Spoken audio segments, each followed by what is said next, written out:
नमस्कार दोस्तों, स्वागत है आपका एक बार फिर से आपके अपने YouTube channel Priyanka traders TTT पर। लर्न टू अर्न, अब लॉस होगा बंद। दोस्तों, आज की वीडियो हर उस इंसान के लिए है जिसने ज़िंदगी में एक बार एंटरप्रेन्योर बनने के बारे में सोचा तो ज़रूर होगा। यह हर उस महिला के लिए है जिसने कभी अपना कोई कारोबार शुरू करने की सोची होगी, लेकिन पारिवारिक समस्याओं और जिम्मेदारियों की वजह से या फिर सपोर्ट की कमी की वजह से शुरू नहीं कर पाए होंगे। यह उस नौजवान के लिए है जिसने अभी अपने करियर में और अभी अपने उम्र में, अपने जीवन में सपने देखने शुरू किए हैं। आज मैं आपको ऐसे ही कुछ पर्सनालिटीज़ के बारे में बताऊंगा जिन्होंने अपने जीवन में सोसाइटी की कुछ प्रॉब्लम्स को आइडेंटिफाई किया और उन प्रॉब्लम्स को दूर करने के लिए अपना एक विज़न बनाया। तो चलिए आगे बढ़ते हैं। आगे बढ़ने से पहले पढ़िए इस डिस्क्लेमर को।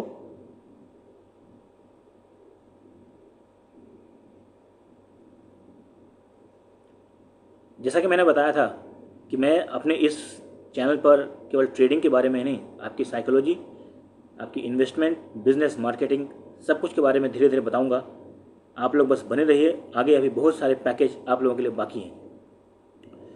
रितेश अग्रवाल एक एंटरप्रेन्योर जिन्होंने ओयो रूम्स क्रिएट करके हॉस्पिटैलिटी इंडस्ट्री और होटल इंडस्ट्री में तहलका मचा दिया था। बहुत ही छोटे फैमिली से थे।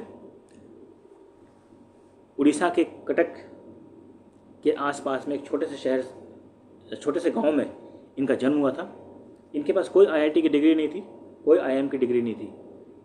कॉलेज से ड्रॉप आउट हुए थे। इन्होंने अपने प्रॉब्लम्स, सोसाइटी की कुछ प्रॉब्लम्स को आइडेंटिफाई किया। वो प्रॉब्लम क्या थी? Affordable and standardized hotels.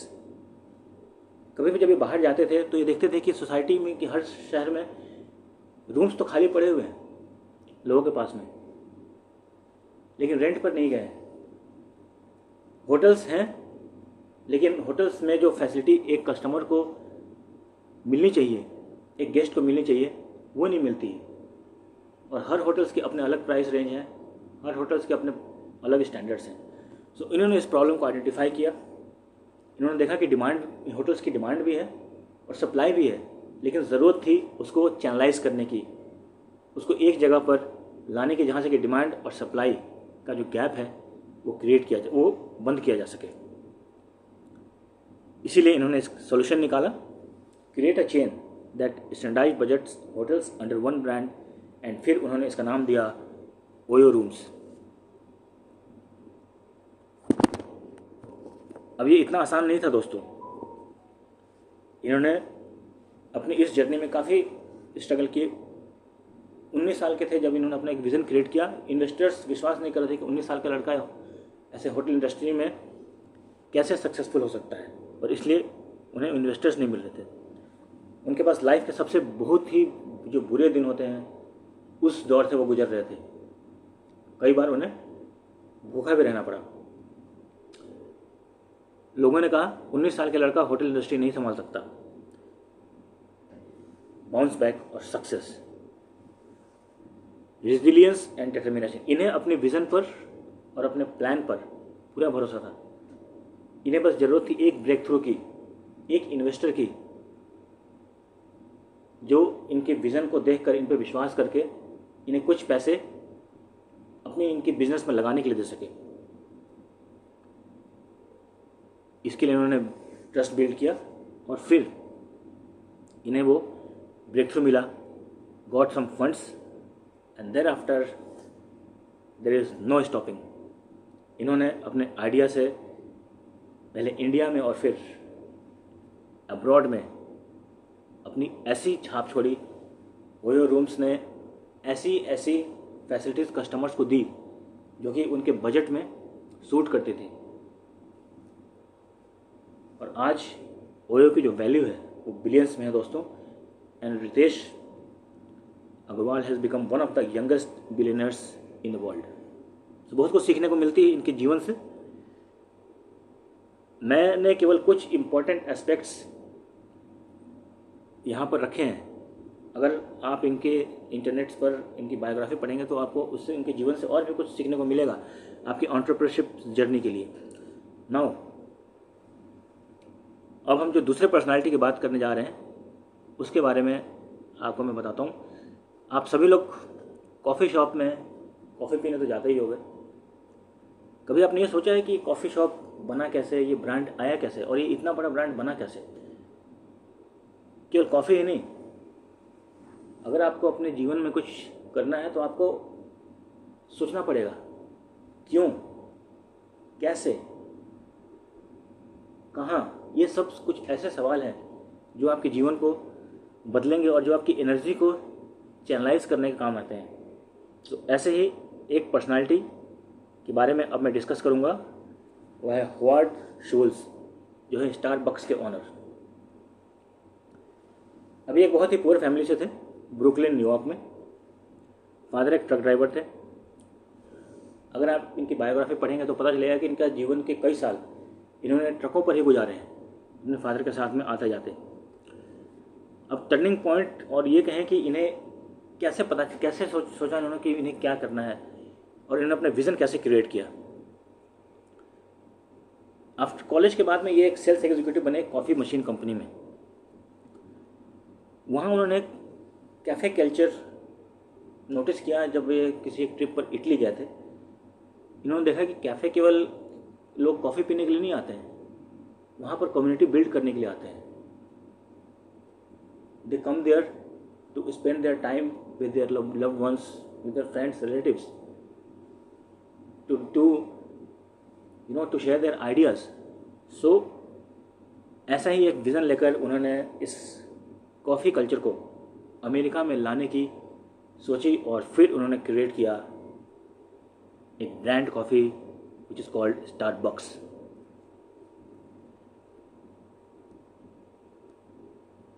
अब जैसा कि मैंने बताया, ये इतना आसान तो था नहीं। इनकी शुरू में फंडिंग की आइडियाज़, फंडिंग जब ये मांगने के लिए कई सारे इन्वेस्टर्स के पास गए तो लोगों ने इनके आइडिया को रिजेक्ट कर दिया कि अमेरिका में नहीं चल सकता है, अमेरिका में लोग कॉफ़ी के लिए इतने पैसे नहीं देंगे। 200 इन्वेस्टर्स ने शुरू में इनकी इस आइडिया को ड्रॉप किया, बैंकरप्सी की कगार पर चले गए। लेकिन फिर इनके भी लाइफ का एक टर्निंग पॉइंट आया और जो इनकी सक्सेस स्टोरी के रूप में उभर कर सामने आया। इन्होंने एक small local coffee brand Starbucks के नाम से एक कॉफ़ी शॉप खोला और उसके बाद उन्होंने अपने इस विज़न को पूरा करने के लिए दिन रात मेहनत की, आइडियाज़ लगाए, इन्वेस्टर्स ढूंढे, सपोर्ट ढूंढा और आज स्टारबक्स की जो टोटल वर्थ है वो $100 बिलियन से भी ज़्यादा है। तो दोस्तों, देखा आपने किस तरह से एक साधारण से घर से निकले हुए 2 बिलियनर्स के नाम मैंने आपको बताया। ऐसी मैंने तो केवल ये 2 एग्जाम्पल आपको दिखाने के लिए हैं। ऐसे कई सारे एग्जाम्पल्स इंटरनेट पर अवेलेबल हैं, ऐसे कई सारे सक्सेस स्टोरी इंटरनेट पर अवेलेबल हैं जो अगर आप देखोगे तो आपके अंदर जो एंटरप्रेन्योरशिप की जो चाह थी, जो दबी हुई थी, वो शायद निकल कर बाहर आए। तो इससे हमें लेसन्स क्या मिलते हैं? सक्सेस स्टोरी में हमेशा लेसन्स की बहुत ज़रूरत पड़ती है। एज और बैकग्राउंड कभी कोई मायने नहीं रखता है। अपने आसपास की बिजनेस प्रॉब्लम्स को आइडेंटिफाई करें। हर जगह पर कुछ ना कुछ प्रॉब्लम है दोस्तों। प्रॉब्लम से मेरा मतलब ये है कि हर जगह पे कुछ ना कुछ अपॉर्चुनिटीज़ है। उदाहरण के तौर पर आज हम सभी लोग घर में बैठे ब्लिंकिट से सामान मंगाते हैं, लेकिन आज से 10 साल पहले ब्लिंकिट तो नहीं था इंडिया में। 5 साल पहले भी शायद कुछ गिने चुने मेट्रोपॉलिटन सिटीज़ में रहा होगा, लेकिन आज देखिए, आज मैक्सिमम सिटीज़ में ब्लिंकिट्स की सप्लाई है। तो ये कभी ना कभी किसी ना किसी ने इस प्रॉब्लम्स को आइडेंटिफाई किया और फिर अपने विजन को क्रिएट किया है। Start small, think big. आपको अपनी शुरुआत एक छोटे से सोच से ही करनी पड़ेगी। शुरुआत छोटी होगी, लेकिन अगर आप बड़ा सोचोगे तो बड़े बनोगे। Rejection is not the end. आपको लोग रिजेक्ट करेंगे, सोसाइटी में आपके लोग होंगे जो आपको रिजेक्ट करने के लिए बैठे हुए हैं, लेकिन आपका जो सपोर्ट सिस्टम है वो स्ट्रॉन्ग होना चाहिए। अभी सपोर्ट कौन है?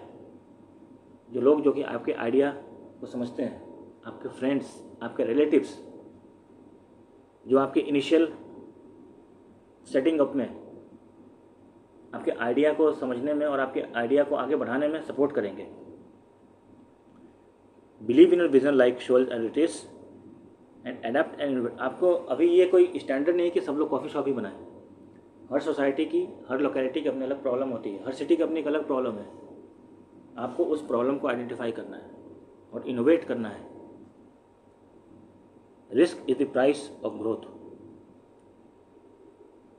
अगर आप रिस्क लेंगे तभी आप आगे बढ़ सकते हो। And resilience wins. जैसा कि मैंने बताया, रेजिलियंस बहुत ही ज़रूरी है एंटरप्रेन्योरशिप में, चाहे वो किसी भी काम में हो। Resilience is very important. आपकी ट्रेडिंग में भी रेजिलियंस ही आपके जो आपने लर्निंग की है, जो आपने सीखा है, आपको जो विज़न है, आपकी जो स्ट्रैटेजी है, उस पर अगर आपको फेथ है और अगर आप रेजिलियंस के साथ में लगे रहेंगे तो आप ट्रेडिंग में भी सक्सेसफुल रहेंगे। एक बहुत ही अच्छी किताब है दोस्तों, साइकोलॉजी ऑफ मनी। मैं इस किताब का कोई एडवर्टीजमेंट नहीं कर रहा हूँ, लेकिन फिर भी मैंने पढ़ी तो शायद सोचा कि आप लोगों के साथ शेयर करूँ। उसमें एक बहुत अच्छी चीज़ लिखी है, doing well with money is not necessarily about what you know, it is about how you behave, and behavior is hard to teach and even to really smart people. मतलब पैसे होना एक अलग चीज़ है, लेकिन उस पैसे को आप कैसे इस्तेमाल करते हो, उस पैसे को आप कैसे बढ़ाते हो, ये बहुत मुश्किल चीज़ है सिखाना। और ये बहुत सारे स्मार्ट लोग भी नहीं सीख पाते हैं। वो खुश हैं कि बस मेरे पास इतना पैसा है। नेगेटिव लोगों से और नेगेटिव माइंडसेट से दूर रहें, जैसे कि ऐसे तो नहीं हो सकता है, आगे क्या होगा। Focus on your vision, deliberate homework करो, प्रॉब्लम्स को आइडेंटिफाई करो और उसके सोल्यूशन निकालो। Create trust and support. जैसा मैंने बताया, आपके फ्रेंड्स, आपके पेरेंट्स, आपके जो रिलेटिव्स हैं, वो सपोर्ट करेंगे आपके इनिशियल सेटिंग अप में, आपके आइडिया को आगे बढ़ाने में। सो उम्मीद है दोस्तों यहाँ तक कि मेरी आपको ये वीडियो काफ़ी अच्छी लगी होगी। मैंने सोचा कि एक अलग वीडियो आज बनाई जाए, छुट्टी है, सब लोग देखेंगे आराम से और कुछ ना कुछ सीखेंगे ज़रूर इससे। सो अभी हम करते हैं चार्ट एनालिसिस और मंडे को मार्केट कैसे बिहेव कर सकता है। साथ ही मैं आप लोगों से यही जानना चाहता हूं दोस्तों, आप कमेंट करके जरूर बताइएगा कि मैं अपनी वीडियोस में आप लोगों को कौन सा पोर्शन ज़्यादा पसंद आ रहा है, मेरे साइकोलॉजी, मेरे मार्केटिंग, इन्वेस्टिंग या फिर मेरे जो चार्ट एनालिसिस है, सो दैट कि मैं उसी पर फोकस करूँ और आप लोगों का प्यार मिलता रहा तो ऐसे ही हम इस पर बहुत सारी चीज़ें सीखते रहेंगे।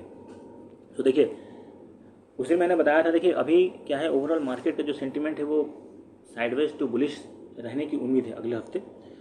मंडे को भी मैंने बताया था कि गैप अप होने की संभावना है। गैप अप तो नहीं हुआ, लेकिन मार्केट नीचे जाकर फिर से ऊपर अपने उसने पिछले दिन के लेवल को तोड़ दिया। सो मार्केट में ऐसा होता है दोस्तों, लेकिन मेरी एनालिसिस थी कि मार्केट ऊपर जाएगा, सो मार्केट ऊपर गई। अब ये देखिए, एक आपको बहुत ही इंपॉर्टेंट चीज़ दिखाता हूँ। जैसे कि मैंने आपको बताया कि ये मूविंग एवरेज है, जो पिंक कलर के लाइन से आपको दिख रहा होगा, और मार्केट ने अभी अलग अलग टाइम फ्रेम पर मूविंग एवरेज का लेवल अलग होता रहता है। अब देखिए मार्केट ने क्या किया है कि रिजेक्शन कहाँ से लिया, ये आप देखिएगा ध्यान से। ये मैं 1 डे के टाइम फ्रेम पर जाता हूँ और ये देखिए, अगर आप देखेंगे तो 20 डेमा जो है वो 1 डे के टाइम फ्रेम पर अगर हम देखें तो मार्केट ने वहाँ से रिजेक्शन लिया है। तो अब आप लोगों को ये दिखाने के लिए, उसका मकसद ये था कि मार्केट मूविंग एवरेजेस को रेस्पेक्ट करता है। और अगर किसी ने मूविंग एवरेज की मेरी वीडियो नहीं देखी, आप देखिएगा, प्लेलिस्ट में मिल जाएगा। बहुत ही काम की चीज़ है, बहुत ही वंडरफुल स्ट्रेटजी इस पर बनती है और बहुत ही अच्छी ट्रेडिंग इम्प्रूव करने के लिए इससे अच्छा ट्रेड मिलता है। मूविंग एवरेज के ऊपर अगर मार्केट है तो आपको हमेशा बाय साइड में रहना है। अगर मूविंग एवरेज के नीचे आता है तो हमेशा आपको पी की तरफ या फिर सेल साइड में रहना है। सो मंडे के लिए हमारा क्या रहेगा लेवल्स, आपको बता देता हूँ मैं। देखिए मार्केट ने अभी 24,900 के पास आकर क्लोज हुआ है। यहाँ पर 1 डे टाइम फ्रेम का, 1 डे के टाइम फ्रेम पर 20 EMA भी है। अगर इसके ऊपर निकलता है तो बुलिश 60-70 पॉइंट्स ट्रेल करते रहिए। अगर इसके नीचे रहता है 24,850 लगा लीजिए, तो फिर आपको 780-730 तक का मूव मिल सकता है। 24,800 एक स्ट्रॉन्ग सपोर्ट है। तो एक बार के लिए मार्केट यहाँ से भी बाउंस होने की संभावना है।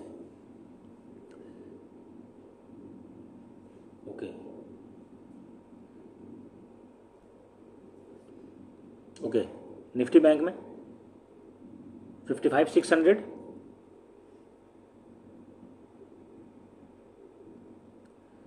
ये 55,600 और 55,400, जिस तरह मार्केट निकले 100-200 पॉइंट ट्रेल करते जाइए। मार्केट ने खुद ही अपना रेंज बनाकर दे दिया है।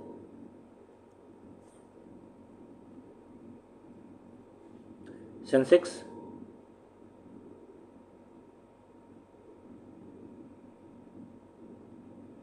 81,100, 81,200, जिस तरफ मार्केट ऊपर निकले उस तरफ पे आप ट्रेड कर सकते हैं। 100 पॉइंट का ट्रेल करते जाइए। और अगेन मैं यही एडवाइस करूँगा कि मंडे को आप निफ्टी में ट्रेड ना करें, थीटा डीके का ज़्यादा चांसेस है। सेंसेक्स में आप वही 60 to 80 रुपीज़ के प्रीमियम वाले पहला ट्रेड आपका ये होना चाहिए, ताकि अगर गलत भी हुए तो फिर आपके लॉस के जो चांसेस हैं वो कम है और फिर वहाँ से आप सेकेंड ट्रेड भी ले सकें।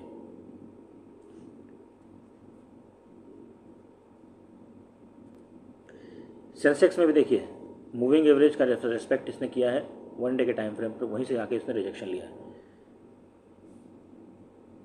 सो ये चीज़ों को समझना बहुत ही ज़रूरी है। अलग अलग टाइम फ्रेम पर अगर आप देखेंगे, या आप खुद भी कर सकते हैं कि अगर मार्केट रैली में जा रहा है तो कहाँ से उस रिजेक्ट होने की उसकी संभावना बन रही है। और अगर मेरे साथ आप चैनल पर बने रहेंगे तो आपके धीरे धीरे ट्रेडिंग का जो स्टाइल है और ट्रेडिंग की जो समझ है वो बढ़ती रहेगी और आप ये चीज़ें खुद से भी एनालाइज करके डिसीजन ले सकते हैं। मेरा मेन मकसद वही है।